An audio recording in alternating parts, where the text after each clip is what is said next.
Recording 3, 2, 1. Hello, Mark. We are here today with Mark Gustafson. Yes, sir. How you doing, Ali? Great. Mark is founder of StoryBike and CEO of Spinlister.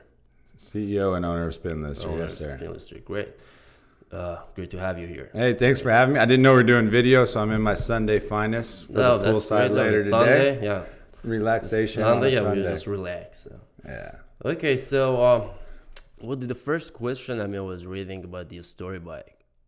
Tell us more about how did you start it though? How did StoryBikes? Yeah. Yeah. So I was a competitive cyclist back in high school in early 20s, and then went to UCSB, big cycling school, and I've done anything and everything when it comes to. I've had multiple fitness patents and engineering, import a lot of different things from overseas, and probably about 4 years ago now, my partner and I in StoryBikes, we're in Santa Monica.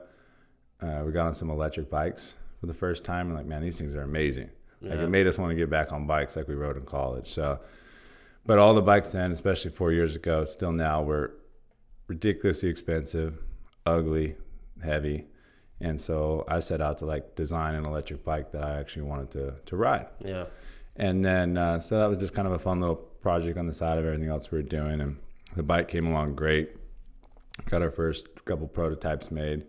And but at the same time, a couple of my two business partners on StoryBikes, Jason Lamb and Matt Soares, we all went to college together, and we always wanted to do a business together. But we didn't want us to do a product. So I've done products. Products are whatever, and you sell an individual product and the brand dies. But we wanted to actually build a brand. Yeah. And we wanted to build a brand that had a bigger purpose. Mm-hmm. And so I actually spent some time over in Kenya years ago with a buddy of mine, and his sister was really involved with this wheelchair mission. It was mobilizing people globally that had disabilities, but just seeing the lack of transportation and how simple transportation like a wheelchair or a bicycle. And so we decided to make StoryBikes, and hence the name. That's where the name came from. So it's the true one-for-one model. So for every Story electric bike we sell, we knew we wanted to donate a bike, a non-electric bike. And so through that, we actually found an organization called World Bicycle Relief. It's been doing it for years. And so you found the organization? We found World Bicycle Relief and became fast friends in our mission. And it made the ability to really scale this a lot easier. So they've been doing it. They've been great partners with us. And they have a well-built bike that they've built from the ground up that's designed for third world countries. Has a big payload in the back so they can transport up to 300 pounds of water product to market. So and I'll go a little bit later. So StoryBikes progressed. It was our fun project, and launched on Kickstarter, successfully funded it. Continued to bootstrap it the whole time ourselves. Got our first production run done, and did our first donation through World Bicycle Relief. And then everyone was loving the bikes, the style of the bike, the price of the bike, everything. We just kind of nailed it on the head, especially from kind of targeted the look of someone that wanted a cool bike for the west side of LA. But honestly, that model scales everywhere.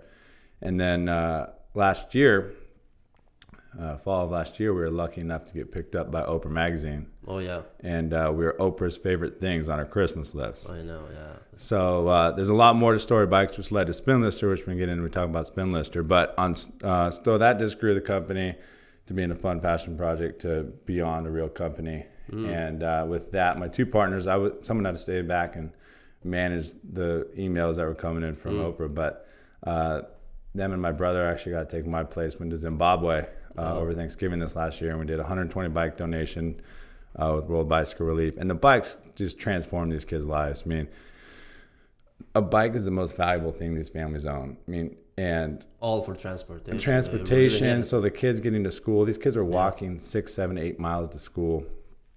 It'd take them 3 to 4 hours each way. They had to get water, bring it to their parents can use it to take product to the market on the weekends. I mean, this bike transforms their lives. I mean, it was just a total eye opener for my partners, and it was just great to get to show people where their donations are going. So StoryBike's name is you're creating a story for yourself, here in our world, but we actually have a pen pal type thing where if you want, you could fill out a card, and the recipient of the bike that's donated on your behalf can read it and create that relationship. So StoryBikes is thriving and pride ourselves in a beautiful electric bike. What differentiates us, since I guess this is a podcast, no one can't see, StoryBikes, one, are affordable, but we have a proprietary design with the battery hidden inside the frame.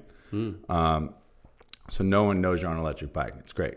So you're just flying up a hill. And no, we put out the website, like the videos when folks got watching it on YouTube. Yeah, so check it out, storybicycles.com. Even though in the description, so they can see all the links, to the store, so they can get it all.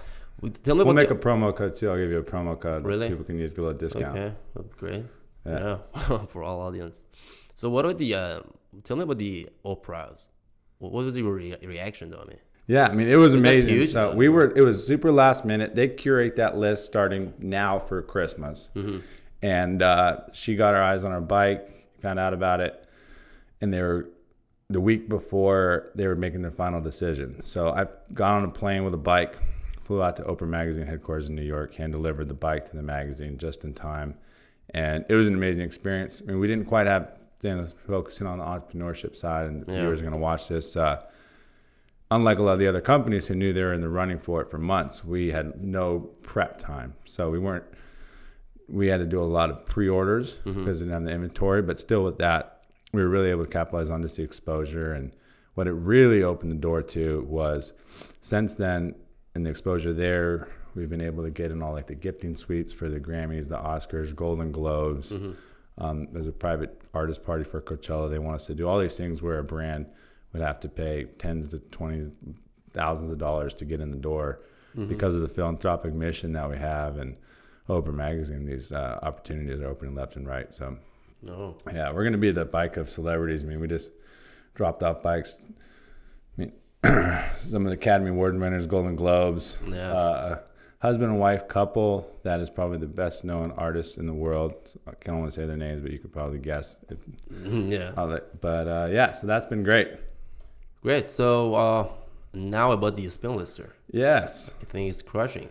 Spinlister. So that is where that's my full-time. We're going full speed ahead. So the quick backstory on Spinlister. Spinlister's been around, the Airbnb for bikes in the industry since about 2013. Yeah.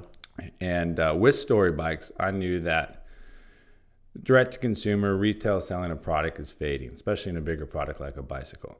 The demand for fleets of bicycles in hotels, office complexes like WeWork was up. And so as StoryBikes, as we were going to all these places, great, we love your bikes, we want them at our properties, but they wanted a better way to manage them. So I was already working on some smart locks partnerships and technology that would enable these places to manage these bikes in a technical way.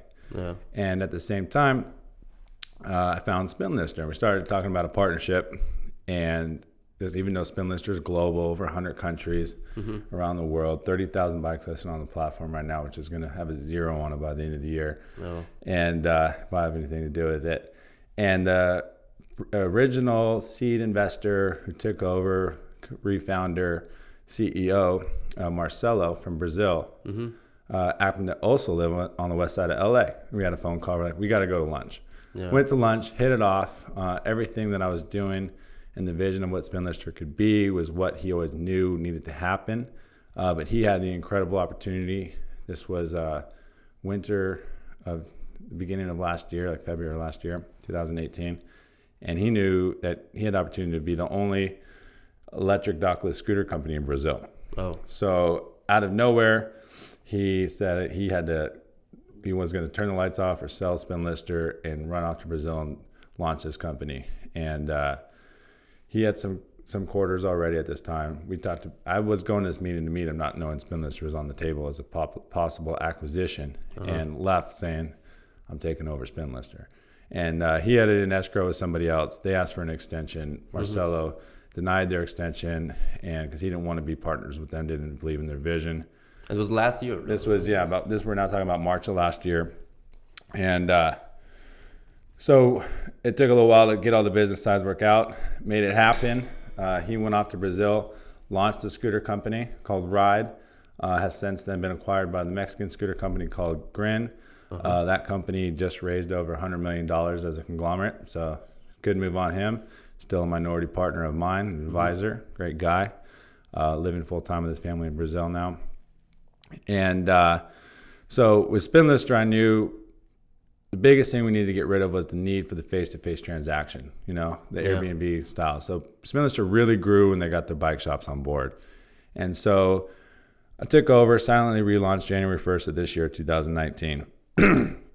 But what we're doing and what we've been preparing ourselves to do since summer of last year as we started working on these partnerships is it doesn't matter if you're on the west side of LA, Texas, Dubai, anywhere you've seen micromobility blow up in these last couple of years. There's bird scooters, jump bikes, everything everywhere. Yeah. And it's great. People are finally realizing there's another way to get around other than your car, especially that. Yeah, because of all the traffic here, you live in LA. Yeah. Tell me about it's crazy, the traffic, though. It's crazy. It's crazy. And then even though you cannot walk all the time, exactly. So the best one is the bikes, though. Exactly. Well, that's a whole other thing of we could talk about later. And I'll finish telling my story so you can talk a little bit. Hogging the mic here. But I get excited when I talk about it. But now what we're doing at Spinlister is we're empowering. So all these bike shops, the bike industry can do two things right now. They can go out of business, like some of them are. The largest bicycle chain in the country, Performance Bike, just declared bankruptcy. But more people are riding bikes and scooters than ever. So how do they capitalize on what's going on?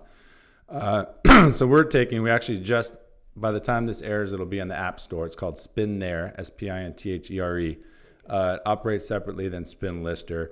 But we have new technology. We have a partnership with a Bluetooth U-Lock. We have a scooter partner.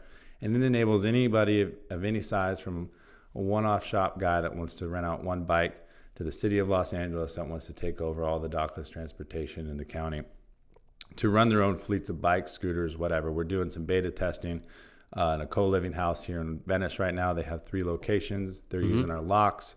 If you're a member of this co-living place, they get to use the bikes for free. If you're staying there, there's a daily fee, but it's still a private fleet. We're working with WeWork down in Playa Vista, where my offices are.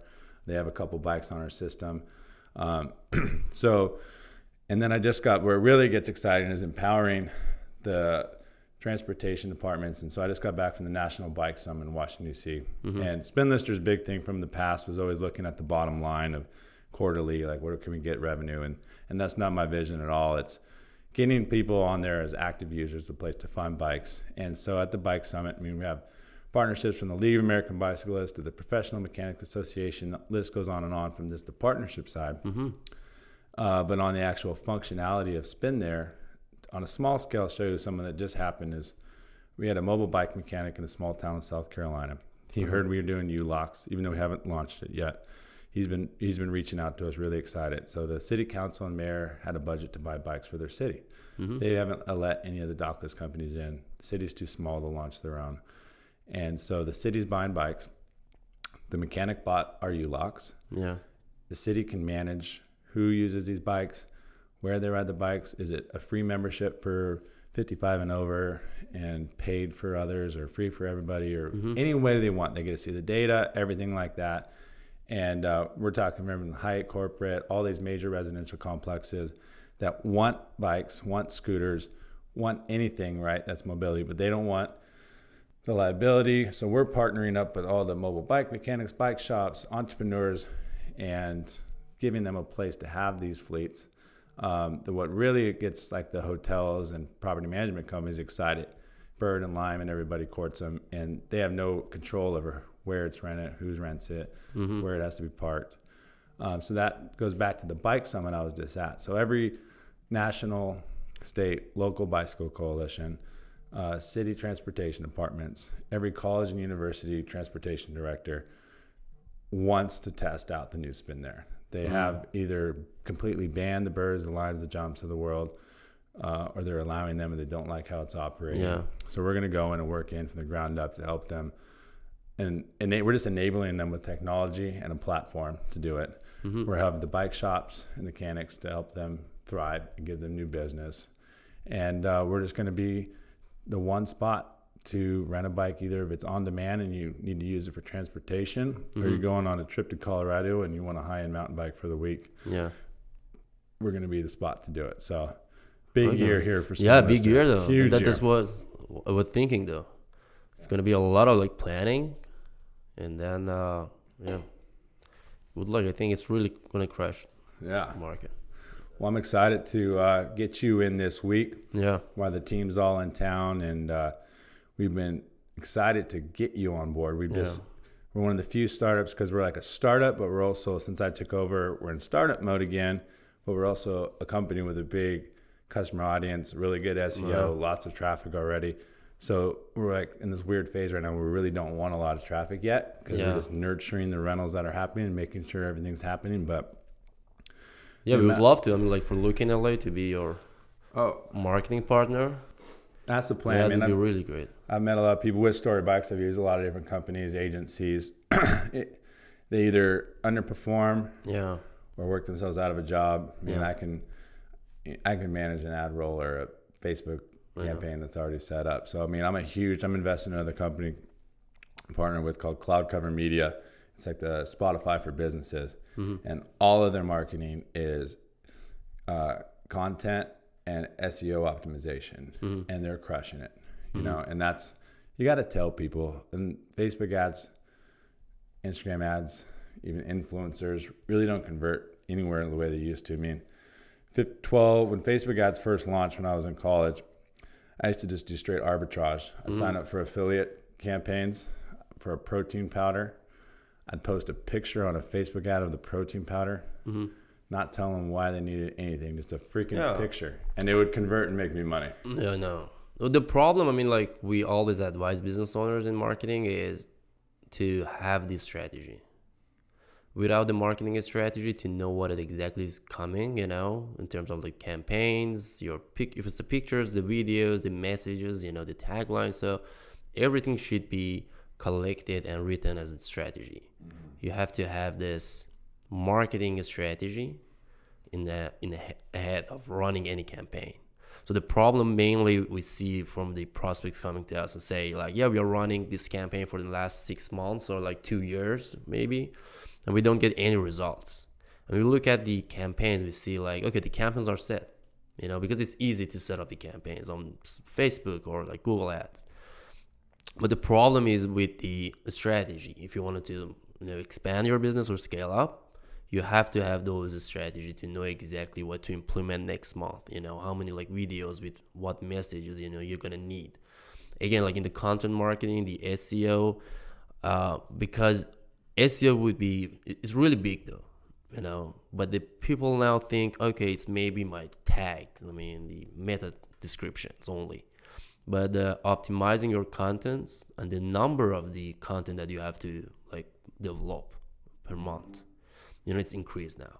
Like 4 years ago, if you would have like 2 blogs per month, that would be maybe good, you know. But now it's like about 1 blog for 7 people.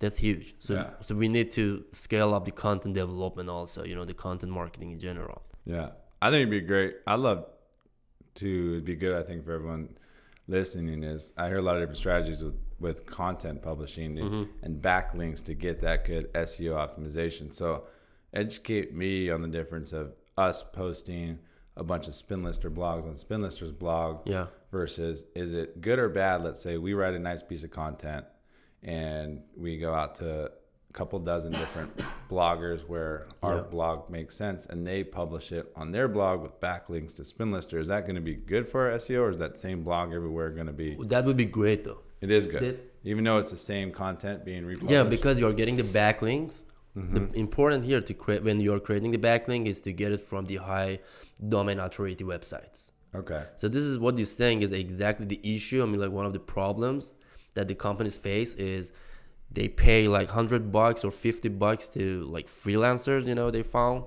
to create like a million backlink, you know. And we see a company came to us and say, and they have like 2 million backlinks to their websites, but the organic traffic is 5 people per month, you know. And we say, and we check out the backlinks, you know, there are websites with the dominant authority like 10, 15, you know, very low. Yeah.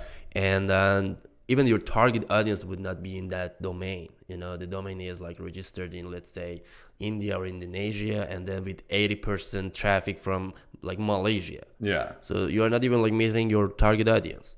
So when Google is crawling your website, it's find out that, hey, you're getting 500,000 backlinks from the low domain authority, so they will lower your rank. Gotcha. So if you get 10 backlinks, backlinks from like 10 high domain authority websites, that would be perfect. And then this is something that, again, we tell business owners because they pay for creating those backlinks to someone, to freelancers, but they have no clue that, hey, the quality of those links doesn't matter. Yeah. But if it was, again, like 6 years ago, 7, because the algorithm for Google is keep changing. Yes. It was 6 years ago, Google would say like, oh, these guys have like 500,000 backlinks. Great. They wouldn't like gonna check like the quality of the links. But today is different though. They really look at the quality to find out the best match, Yeah. So yeah, in marketing there are a lot to talk about. It's really, really get complicated sometimes. Yeah. Well, that's why I'm excited with you, because you go to Spinlister right now, depending on where you watch this, our back-end tech is very powerful. But it's old. The UI UX is old, right? Yeah. And we're fortunate enough to get to come in right now and having tens of thousands of organic views a month with zero marketing. Yeah. And we can go to someone like you and be like, hey, before we start paying for ads, how do we optimize this? Like, it's cool to say, I really like the way Airbnb looks. Let's duplicate it. But, balancing data-driven decision with design, because you go to some design marketing firms, it's like, oh, this is a pretty ad and blah blah blah, and it's going to convert. And then I know, just running a lot of campaigns myself or watching other agencies, it's like the most random copy is the one that like converts like crazy. You never would have guessed it, and then you change one little word or whatever, and it's just, you can't predict what's going to convert. So that's why maybe like from the UI UX, I was thinking of the Spinlister homepage and getting people there for the first time. They're there for the first time because either they search rent a bike somewhere and we come up high in the results, or someone told them about it, or we're getting a lot of great press. There's a lot of great press out from the past. We got that first visit. That first visit is super important unless we're going to start retargeting them with ads, which is a whole nother conversation. But for that first visit and us looking at a UI UX redesign, like what are you going to look for, and how would you best, like you coming in this week, our first strategy is let's make a really good UI UX overhaul here. We have the tech team to do what you want. What are you going to like use or put on our site to get some good heat mappings? Like, what's your strategy? Like, what are you going to pitch to my team on Thursday? So all being data driven and developing the data driven marketing strategy, that's the whole point. Because again, it's 2019. You have access to data, so use it. Exactly. So what we find, what is most important in collecting those data for data-driven marketing strategy is the behavior of your target audience. So when we're talking about the UI UX or like even the new ads, so we really talk about the behavior of your audience, or all the visitors. So that's what we're going to monitor. That's why we want to make sure that we are monitoring while we are like developing and executing the marketing, and prior to that, while we are creating the marketing strategy, we wanted to use the data-driven tools, to all the intelligent marketing tools to get and gather those data. So then we're going to have like the strategy for collecting those data for like over, let's say 2 weeks. Usually it takes like 2 to 1 month for testing, A/B testing, and collecting those data, and then analyzing the behavior and interests of the people, and everything, the behavior flow. Then we're gonna say like, okay, now these are the changes. These are gonna be the improvement that we're gonna need, and this is gonna be your marketing strategy based on all this data that we found. That's gonna be really interesting. Developing this strategy is really interesting. Definitely. Yeah. Usually for us, it takes 2 weeks to. Sometimes it depends on the scope of the project. Gets like a month. That's how big and important it is. Well, I think you're going to get super excited with us because we're coming in. I'm going to be able to give you, all the data from the past, and then obviously our huge users, right? We have a huge user list for the past, hundreds of thousands. Again, your organic traffic is still thousands of people. And then with even our registered users, though, we know because we use a really good CRM system, and we can do all sorts of really cool targeted stuff, like when's the last time they logged in, what did they search, and since Spinlister, it's bikes, but there's going to be forget the fact that we're international and the behaviors of international, even just domestically. I have the family going on vacation in Boulder, Colorado, that's looking for a deal and some bikes for the week. I have the millennial that's going to Europe and wants a really cool fixie at his hotel.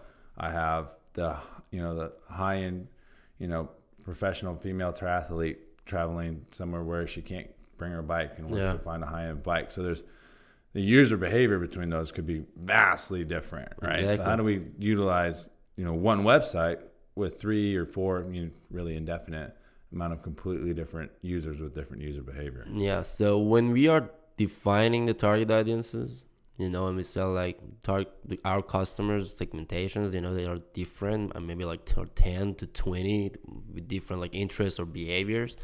That would be, again, in the marketing strategy, that how to target each one of those. Gotcha. Because it cannot be the same. So there are a lot of like great companies that they're getting advantage of using the geo-targeted ads, like Amex is one of them. Amex is doing really great in marketing. So for example, if you're like close to the airport, you're going to see the ads like, hey, you're traveling, maybe you need Amex, Really? That'll be fun because obviously we know where people are traveling. Yeah. Exactly. Especially with the new app. And yeah, that's something. I mean, like the geo-targeting is something that's going to really, really help you guys. Definitely. But again, it's going to be, like the huge strategy based on those, how to target them, what would be the best like messages or the content, that would be something that's going to be included in the strategy. Exactly. To make sure that we are thinking about everything, we have everything. We have a clear picture of every aspect of your marketing, Exactly.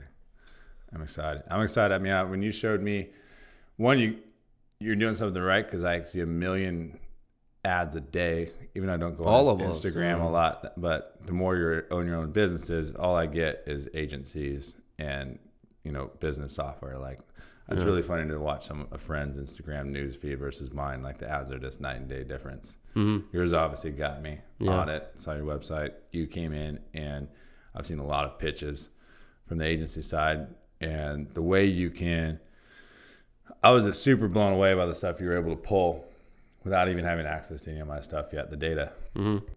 And I don't know if you want to talk about that at all, or just something I thought about of how that's the reason we're sitting in this room today and you're coming in next week, is because I've been super excited to get you on board after courting a lot of frogs.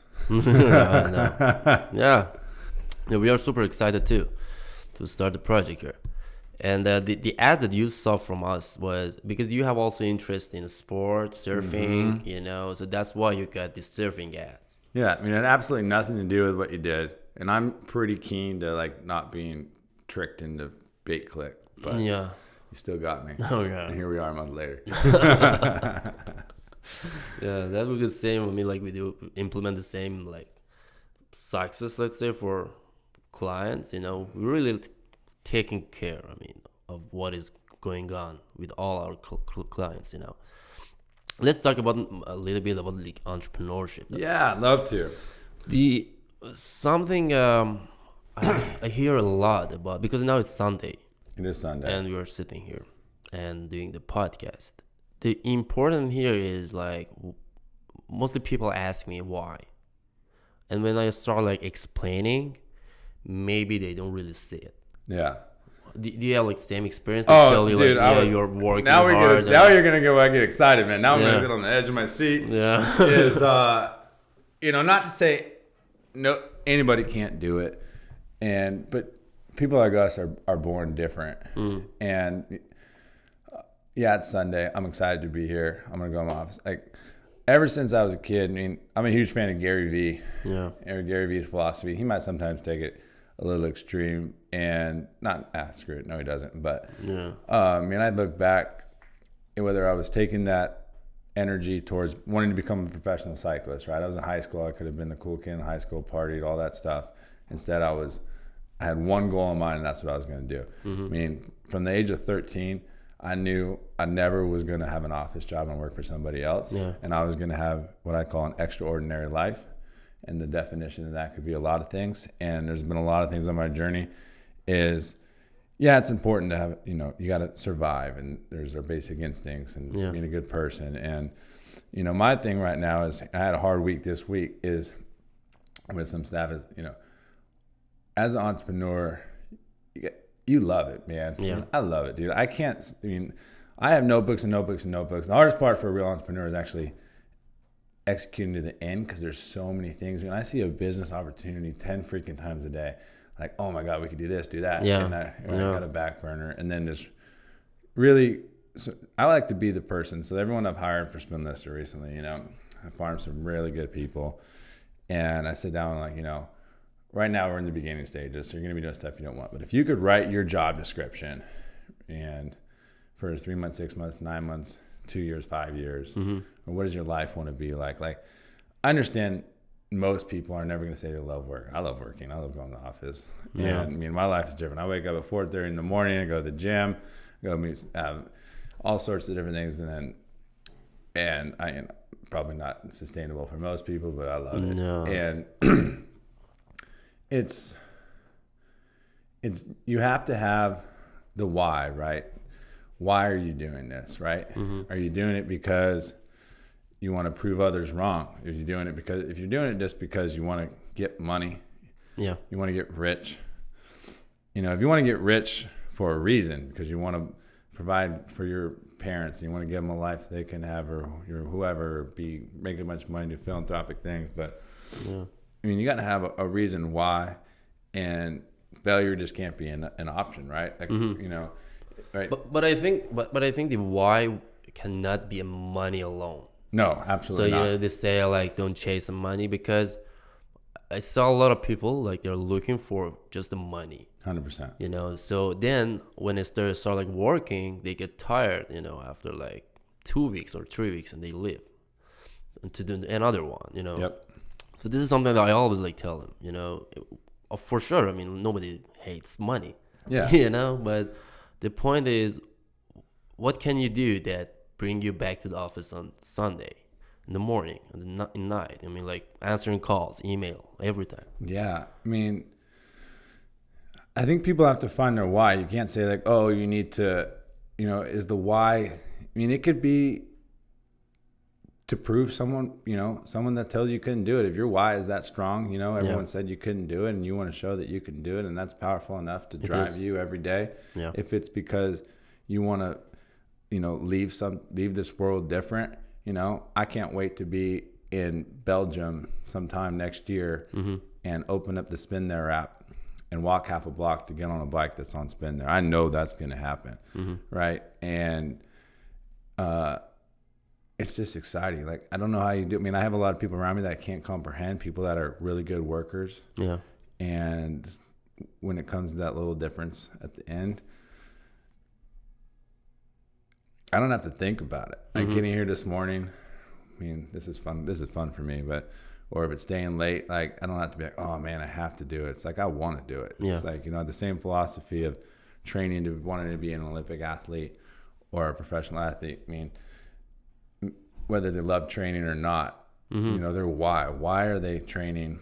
Some of these Eastern Bloc countries back in the day, Asian countries that were forcing people to be athletes, they all get burnt out. But you're American Olympian, right? Yeah. Who doesn't make money. There is no money in being a track star unless the rare, Usain Bolts. And 95% of those Olympic athletes have to have day jobs to pay their bills. Yeah. Why are they doing it? It's that same mentality. It's like, whether it's destined for greatness, or they just want to be the best, or it's making a change. It's one of those things. You got to really find what it is. Yeah. So starting the StoryBike. Yeah. What was yours? Yeah, StoryBikes was just, I'd always wanted to, I love importing stuff. I love designing stuff, patenting stuff. I love bikes. And always when it was just, why not for that one? Like, we can do this. And I said, hey, I was importing a bunch of stuff. Then I'm like, I want to bring in a full container this year. I was doing. That's why, because you loved cycling, though. Yeah, it was just the product didn't exist.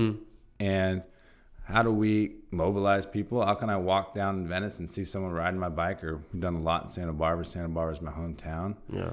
And get people out there. Like, how cool would it be when I go down to the JW Marriott in Santa Monica and a friend staying there? Oh, look, there's a fleet of StoryBikes using a Spinlister lock that we can check out for the day. Yeah. It's an opportunity, you see it, and then again by donating bikes to Exactly. I mean, that's what's so fun about StoryBikes is the philanthropic side. I mean, I get to go this year. I can't wait. I mean, the why for that is getting to mobilize people, right? And the more we can sell, the more we can donate. Right. And it's just a great avenue to build a platform on to grow other businesses, right? You know? Helping the others though. Yeah, I mean, we've talked about making StoryBikes the whole business a nonprofit, right? And just using that platform to do other things. Yeah. And yeah, it's the same thing. I mean, like for me in digital marketing was. Yeah, what's your why? Why are you here? Well, because my background. I mean, like being a programmer, security expert, and the AI, But with marketing, for myself personally, I would learn a lot about other businesses. And running a digital marketing agency, it has like two advantages. Yeah. One is you are running a business, so you have those challenges. Yep. Again, is you're gonna be expert in marketing. While I'm talking to business owners, in the meeting, and discussing about their pain points, the problems. So I get a sense that, hey, I should help them. That's why we did a lot of workshops since day one. Since day one, we had like free workshops, events, seminars, partnership with the LA Chamber of Commerce. We did there, so same in WeWork. We've been in all WeWorks in California. That's incredible. All of them. In 2018, all the WeWorks, maybe some of them twice, to do free consultation with business owners. So they would come in and say like, yeah, we are doing this. This is our product or this is our services. This is what we do in marketing. So we just wanted to help them. And we saw a lot of businesses who are doing it totally wrong. Yeah. They were just wasting money. And even we didn't want them to become our clients. Yeah. Some of them they didn't, some of them they don't. Some of them they are doing it themselves. But we showed them the direction. So there was a guy that was spending a lot only on PR. Only. Nothing else. So, what type of company? What is that? What type of company? It's an e-commerce company. And so I told him, and he had a great product. So I told him that you are spending a lot on only PR. That's not the marketing. So I was explaining the marketing strategy for 5 hours. Wow. For him. So usually companies don't do that. They say like, hey, you want to learn? Pay us, Exactly. But I was like, because he also told me his story. So I knew that I should help him. Definitely. Without That's awesome. any expectation in return, He wanted to say like, yeah, how can I use your services? I said, yeah, if you want, you can come to office, later on. This is what we do, But I told him like, this is what you can do now to stop this and then design this strategy, because I heard about his target audiences. So I said, I gave him some suggestion. So yeah, I think with marketing and helping businesses, because I see a lot of young entrepreneurs, or individuals who come in and they starting the business, even shops, stores, or e-commerces now. Mostly everyone are on Shopify or selling something. Yeah. So trying to always help them. Again, another guy came in and said like, yeah, I have $1,000. And he was designing and selling t-shirts. Yeah. So, and he said, yeah, I paid $200 for the photo shoots or like kind of free videos he bought. And but he didn't know what he should do in terms of marketing. So he said, yeah, I have about 800 to 1,000 to spend monthly. And I told him, listen, the $800, you're just gonna waste it. Yeah, burn it. Yeah, just You're burn gonna burn it. Yeah, Might that's as well it. burn it. Might as well just write a check to Facebook and mail it to them. Right. Yeah. Save your time. Yeah, to add ads or like Google, so just wasting your time, just giving them money. So I told him like, this is the story. This is the marketing. Yeah. The marketing theory is, these are the things that you need to have. And for example, if your website is really bad, which was, even if you're spending for a great marketing, your website gonna have like low conversion. Yeah, exactly. Because it sucks. So this is a thing you have to spend time if you want to learn, do it yourself, which I don't advise it, because it's a lot of things. Exactly. Maybe it takes like 3 years, 4 years for an individual to learn everything in marketing, and by that time maybe it's changed. Yeah. So yeah, I was like advising him to not spend your money not with us, not with anyone else. Yeah. And if anyone told you, yeah, we can do great for you with $500 or let us they're do just trying to get your money. Yeah, they're gonna just try to get your money though. Yeah. So I think that's a great lead into, like you're saying, entrepreneurs is, I can't say I've always been like this, but as one, for you, it's adding value, man. You've been doing this for a while. You've had the ups and downs. You have a lot of knowledge. One, it's fun to help people, even though you can learn from someone from that. And I think that's why you're doing this. Is how can you add? This is from a marketing side. No one's going to follow you on social media or anything anymore unless they just, unless you're adding them value to their lives. And also, as an entrepreneur, you have to, check your ego at the door. I mean, I'm in the process right now of putting people around me that I trust and can tell me no, and I'm going to let them go. I'm going to bring you on board, and you're going to say, Mark, that's a terrible freaking idea, and I'm not going to fight you on it because I know you. Exactly. You know what you're doing. I've done enough research background to trust you in that. Yeah. And surrounding yourself with the right people. Mm-hmm. And then, like with all these partnerships I'm doing with other bike shops, and another thing is a lot of entrepreneurs tend to be like schemers and hustlers too, right? And there's a balance for that. I think there's a good balance. And like how I like to live all life, whether it's interpersonal relationships with family, friends, loved ones, or business relationships. And I think you nailed it on the head right there with them. Is like with all these bike partnerships, the League of American Bicyclists, Leukemia Lymphoma Society, stuff that we're doing, Professional Mechanics Association. I'm looking at the partnership first. What value can I bring them? Right. How can I help the League of American Bicyclists thrive? How can I help the small bike shop thrive? And then by doing that, what value can I bring them? The value is going to come back, and then life is going to come back. And working it backwards like that, doing the next indicator right thing versus saying, ooh, let me like make it sound like I'm going to help this bike blog blow up. But the first thing I'm going to do is make them drive me traffic so I make money, and then they don't do well. I got to help that bike blog thrive. I got to help that bike shop thrive. And by growing all of those and seeing how can we utilize our strengths to grow them, and that's on the business side, that's just going to naturally come back in time. Yeah. So the karma in business. Yeah, not just it's karma, but it's actually logistical too. It's just what works, right? And if you're scheming, and it's gonna come back to bite you in the butt. Yeah. The ego that you said, because I witnessed some business owners, especially in LA. Yeah, wow, we're looking at the Hollywood sign. I think we're in the home of ego. Right there. I think ego originated where. So I was living in Dubai though. That was another ego. Ego's contagious. It's everywhere. Yeah. So I witnessed a lot of great people who failed just because of their ego. 100%, all the time. And I would say maybe they became aware later on, but they weren't at the time. Yep. And they really got hurt because of the ego, And even though we were like in the meeting, I would say like exactly this is something that you should do, and this is exactly something that's going to happen in 2 months if you follow this path. Well, they couldn't, maybe believe it or, Yeah. Me versus their ego. Yeah. So, yeah. Well, no, I used to have ego. I still have ego. You just got to learn to check all it. have. Yeah. Especially we have to make it. You're wise in ego, right? Yeah. But you got to know when to check it at the door. Right. And that's probably one of the most because we'll know things. It ourselves. We know. We know, yeah. If someone you could come in, I don't know about all this marketing strategy. You're telling me this, telling me that.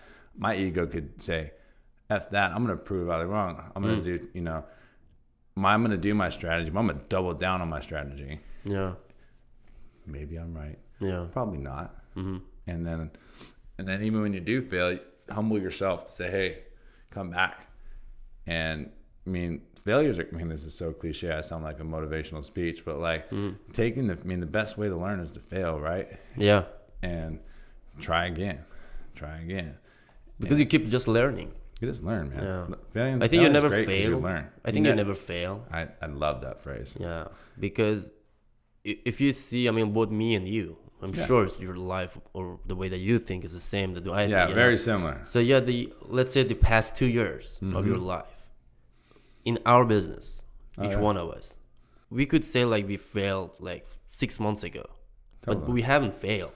No. You know, we learned and then we make that works again. Exactly. I love this one. You haven't failed until you quit. Yeah. Yeah. So we've never because you failed. keep just learning. Yeah. Failure is when you quit. Right. If you quit, you failed. Something might not work. Something might go horrendously wrong. But as long as you get back up, learn from it, and proceed, you haven't failed yet. Right. And I think it's going to be maybe harder to learn after you quit.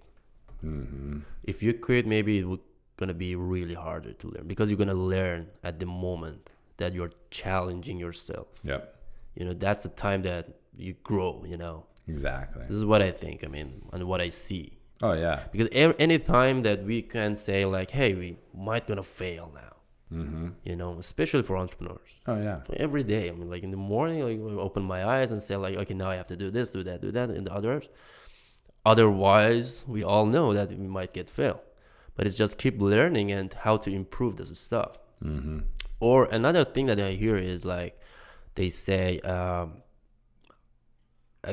been interviewed from a Medium.com blogger, and he asked me, how can you make bold decisions and how can you make sure that your decision is right? Mm-hmm. And said, we might know that our decision is right, but we never sure. Maybe, you know, sometimes we do, I mean, for obvious things, but when you are designing the strategy of your business for the next 5 years, you never know. You say like, this is going to be the best choice now. No one can predict the future. I mean, some of these big companies, I think they have some new PR campaign and they post their new viral video and it crashes and everyone takes it the wrong way and their stock plummets 20% in 24 hours. Right. Because they offended half the United States with their new promotional video. Or maybe it goes the opposite. I mean, nobody knows. Yeah, but I think maybe some entrepreneurs get sad, you know, lets emotions take over. Yeah. That's why it's going to get harder. Exactly. You know, when if the decision goes wrong, they would say like, oh, maybe all my decisions goes wrong. Yeah, that's where you do have to have an ego to be an entrepreneur. If you didn't have confidence in yourself, to pick yourself back every time you fail, and want it that bad, right? Then you are just gonna forfeit and give up. No one wants that. No one wants. Otherwise, they would like quit like maybe a month after they start. Yeah, probably. We see it. What cracks me up is when someone's like, "Oh, I'm gonna quit my job and be an entrepreneur."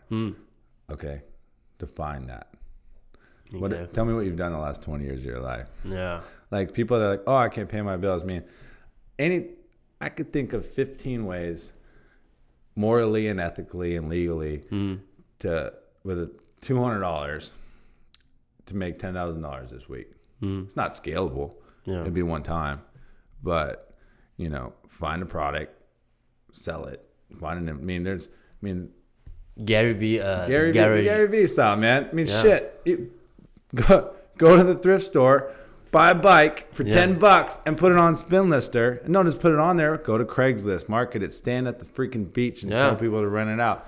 I mean, I remember one time years ago, in the economy, I was like, how am I going to pay my bills this month, right? Mm-hmm. And it was, November. It was the beginning of November this happened. And I found a cool product, and I did $150,000 in sales before Christmas. Mm-hmm. You know, and there's opportunities everywhere. People say I have no money. I mean, I know I sound like Gary Vee, but it's just so true, dude. Yeah.